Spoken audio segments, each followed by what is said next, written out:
অনেক কাল আগের কথা। এখন শীতকাল। একটি রাজ্যে বসবাস করত টুনি, শালিক ও টিয়া পাখি। তারা ভাবল শীতকালে তাদের ঘর মেরামত করা প্রয়োজন। কিন্তু তারা তো পাখি, তারা কিভাবে ঘর মেরামত করবে? তারা সেই রাজ্যের রাজার কাছে গেল।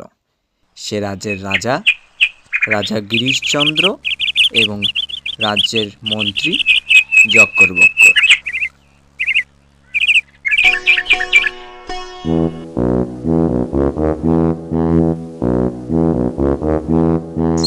কি হলো টিয়া বউ? আমি যে তোমাকে বলেছিলাম শালিক পাখিকে ডাকতে, তুমি কি শালিক পাখিকে ডেকেছিলে? আমি তো বলেছি আসতে, সে মনে হয় এখনই আসছে।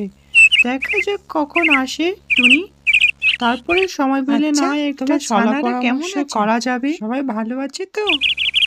আরে ওই তো মনে হয় শালিক বউ আসছে। টুনি বউ, টিয়া বউ, কখন এসেছো তোমরা? টিয়া বউ তো আমাকে বলেছিল আরো পরে আসতে। তো বলো কি? আমি ভাবছি যে আমার আবার সময় আমাদের ঘরগুলো মেরামত করা প্রয়োজন। এই জন্য রাজামশাইয়ের কাছে যাব। তুমি দাঁড়াও, আমিও যাব তো। আমিও যাব। না গো, নিয়ে যাও। আমি আর থাকতে পারবো না, আমার ছানাপুলোগুলো অপেক্ষা করছে। আরে দাঁড়াও, আমিও যাব তো। টুনি গেল বাপের বাড়ি, আর তো কাজ নাই, তাই নাই রে নাই। উড়ে বেড়াই, আমি উড়ে বেড়াই।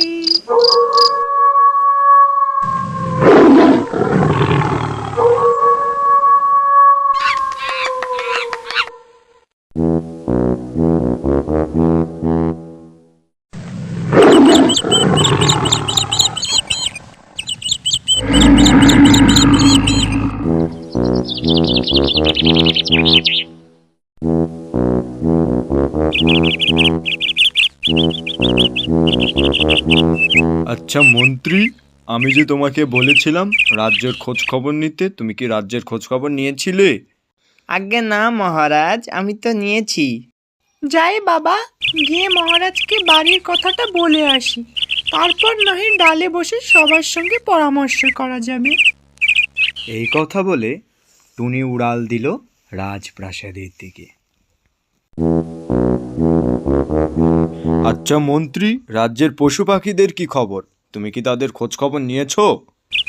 মহারাজ, আপনি কি ব্যস্ত? আরে টুনি যে, কোথা থেকে আসলে তুমি?